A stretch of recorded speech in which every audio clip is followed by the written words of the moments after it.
আমাদের অভ্যুত্থানের মধ্য দিয়ে যে ঐক্যটা গড়ে উঠেছিল ৭ মাস পরে তো ঐক্যটা সেখানে নাই। এটা তো সত্য। নেই কেন? এটা খুব বাস্তব কারণে।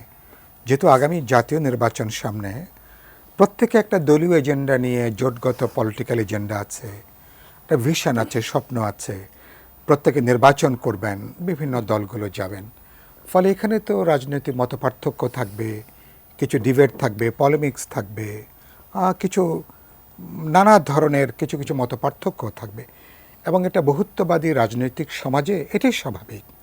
আমাদের সমাজটা তো বলুন হাইলি একটা মানে অ্যাবসলিউট একটা পলিটিক্যাল সমাজ, এবং পৃথিবীর মধ্যে সম্ভবত বাংলাদেশ এখন সবচেয়ে বেশি পলিটিক্যালি সবচেয়ে বেশি ভাইব্রেন্ট, যেখানে এমন কোনো মানুষ নাই যার জামার পকেটে, পাঞ্জাবির পকেটে ২-৪-১০টা সংস্কারের প্রস্তাবনা না আছে। প্রত্যেকে দেশকে নিয়ে গভীরভাবে উদ্বিগ্ন। তো এখানে পার্থক্যটা আছে, থাকবে। কিন্তু আবার বড় দাগের মনে করি, আমি ছাত্রদের সাথে ওরা আজকে কথা বলেছে, তাদের যাদের সঙ্গে আমাদের অনানুষ্ঠানিক কথাবার্তা হয়েছে, আমি ৩-৪টা কথা তাদেরকে আমি বলেছি। আমি ১ নম্বর বলেছি যে ধৈর্যটা লাগবে।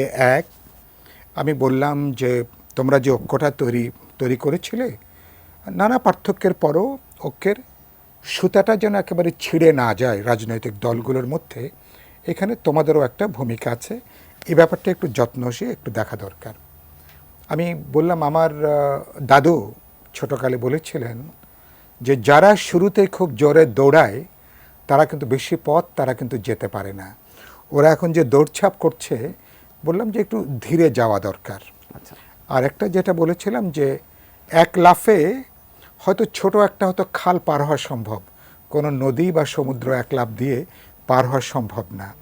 আরেকটা যেটা লাস্ট যেটা বলেছি আরেকজনকে, সেটা বললাম যে লিলি হালাল বিউটি সোপ, বিএসটিআই কর্তৃক সনদপ্রাপ্ত দেশের প্রথম হালাল বিউটি সোপ, দীপ্তিময় উজ্জ্বল ত্বকের জন্য। সব অর্জনটা এক দৌড়ে, এক যাত্রায় সব অর্জনটা নেওয়ার হাতে মুঠায় নেবার চেষ্টাটা না করাটা ভালো। এটা এটা এটা একটা অবাস্তব জায়গাটা।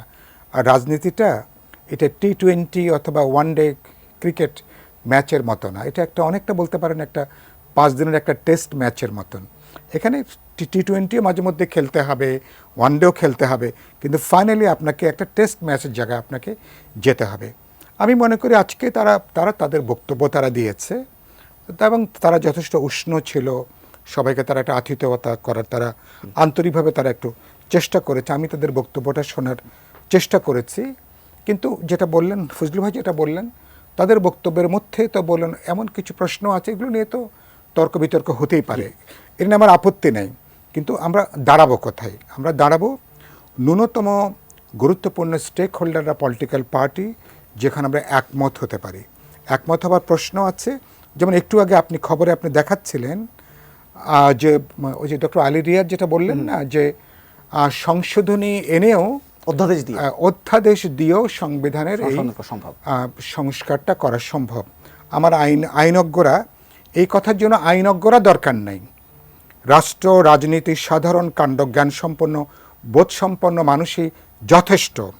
যে দেশে 16 বছর ধরে মানুষ এটা ভোট দিতে পারে নাই, মানুষ তার প্রতিনিধি নির্বাচন করতে পারে নাই, গোটা লড়াইটা হচ্ছে ভোটের লড়াই, গণতন্ত্রের লড়াই, নিজস্ব প্রতিনিধি লড়াই, এবং পুরনো ফ্যাসিজম যাতে কোনো চেহারা যাতে ফিরতে না পারে তার জন্য পরিবর্তনের লড়াই। সেজন্য কথাটা এসছে আগামী পার্লামেন্টে, যারা অর্থাৎ যাদের ম্যান্ডেট আছে, মানুষ ম্যান্ডেট দেয় কীভাবে? মানুষ থ্রু ইলেকশন সে তার ম্যান্ডেটটা দেয়। সুতরাং আগামী পার্লামেন্ট আমরা যে সমস্ত রিফর্মের এজেন্ডা যেগুলো আমরা একমত হতে পারবো, সেগুলো পার্লামেন্টে আলোচনা হবে, অ্যাকসেপ্ট হবে, গৃহীত হবে।